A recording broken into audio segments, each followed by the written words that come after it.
मुख्यमंत्र्यांच्या तोंडावर काल परवा एक जी.आर. काढला धनगर समाजाचा. आदिवासी समाज भेटायला गेल्यानंतर मुख्यमंत्री म्हणतात पर्सनल अगदी येतात. मला ते नेते आदिवासी ते येऊन आम्हाला भेटून सांगितले की मुख्यमंत्र्यांनी काय म्हणावं, अरे धनगरांना आम्ही आरक्षण देऊच शकत नाही. मग काय काढलं तर निवडणुकीत असल्यामुळं तोंडावर असे काही गोष्टी कराव्या लागतात. आता तेच चाललंय शिंदे समितीमध्ये की त्यामध्ये आरक्षणामध्ये ज्या पद्धतीनं मुदतवाढ दिली जात आहे.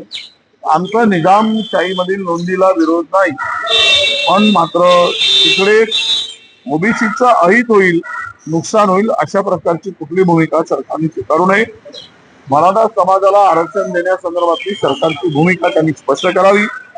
जरांगे पाटलांना लेखी स्वरूपामध्ये आरक्षण आपल्या स्वरूपामध्ये देऊन त्यांनी ज्या वेळेस ते आंदोलन मुंबईच्या दिशेने निघाला होता, नवी मुंबईच्या मध्ये आंदोलन समाप्त झाला, तो कुठल्या मुद्द्यावर झाला हे मुख्यमंत्री उपमुख्यमंत्र्यांनी स्पष्ट केलं पाहिजे. ते म्हणतात की विरोधी पक्षाची भूमिका काय.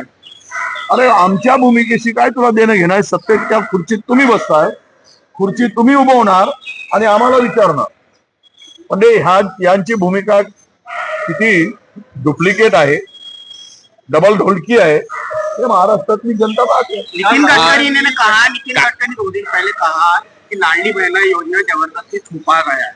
देखो नितिन गडकरी कभी कभी बहुत सत्य बोलते हैं, तो वो सत्य ही उनके मुंह से निकलता है और सच है ये। मध्य प्रदेश में फाइनेंस डिपार्टमेंट में जो कहा और ये योजना बंद करने के लिए फाइनेंस डिपार्टमेंट ने क्लियर सीएम को बताया गया है। कैबिनेट में बहुत बड़ी और एफडी के जो फाइनेंस डिपार्टमेंट ने जो वहां पे बोला कि अब ये योजना चला नहीं सकती, तो 4 महीने के 5 महीने के अंदर में उसको समेटना पड़ रहा है। अभी 2 महीने से उनके अकाउंट में पैसे नहीं जा रहे। यही हालत महाराष्ट्र की होगी। चुनाव को मद्देनजर रखते हुए इन्होंने ये किया था। महाराष्ट्र की तिजोरी पूरी खाली कर चुके हैं। बहनाओं को देना है तो उनका संरक्षण की बात होनी चाहिए और नहीं तो करप्शन को पूरा तरह बंद कर देना। राज्य के अंदर में 40% तक करप्शन गया है, तो सरकार के तिजोरी से इतनी पैसे की लूट होती है, तो बहनाओं के संरक्षण के लिए पैसे कहाँ से बचेगा, महिलाओं को देने के लिए पैसे कहाँ से बचेंगे।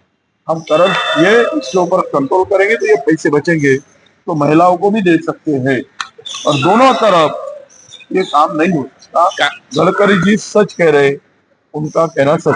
काशी महाराष्ट्र में और सेंटर में वो मैं बोलता हूँ कि अमित शाह जी जो कह रहे, इनका भाजपा के कार्यकर्ता डिमोरलाइज हुए, वो उनका मनोबल का खच्चीकरण हुआ है। उनको अभी ये चुनाव में बिल्कुल इंटरेस्ट नहीं दिख रहा, तो उनका हौसला बढ़ाने के लिए ये बात कही है उन्होंने। इससे ज्यादा उसको ज्यादा तवज्जो देने की जरूरत नहीं है, ऐसा मुझे लगता है। वो ना 24 में आएंगे, ना 29 में आएंगे, ना सेंट्रल में आएंगे, ना स्टेट।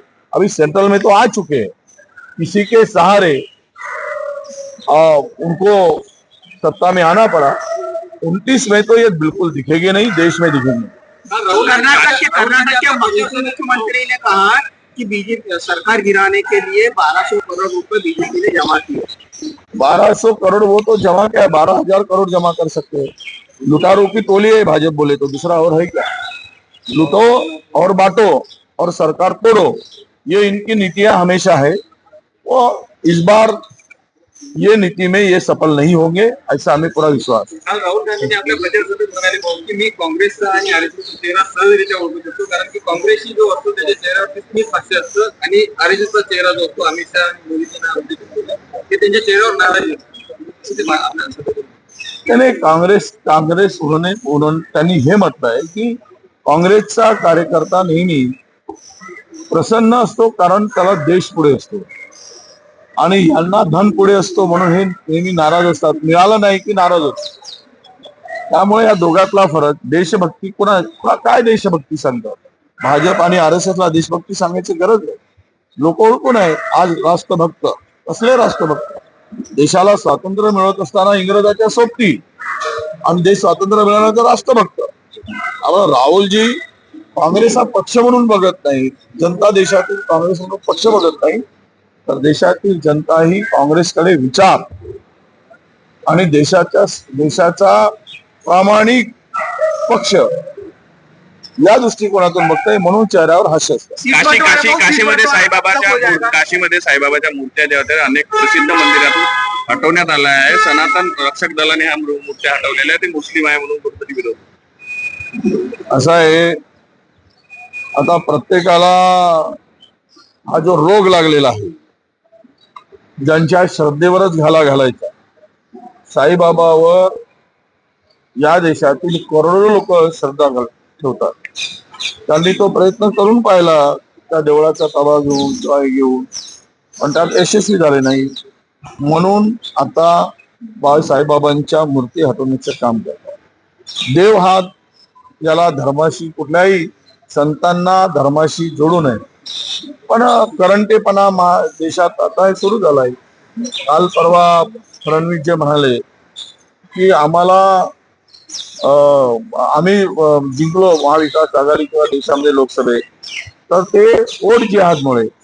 तर भाजपाच्या मुखात असे शब्द आल्याशिवाय, हे धंदे केल्याशिवाय त्यांना मतच मिळत नाही.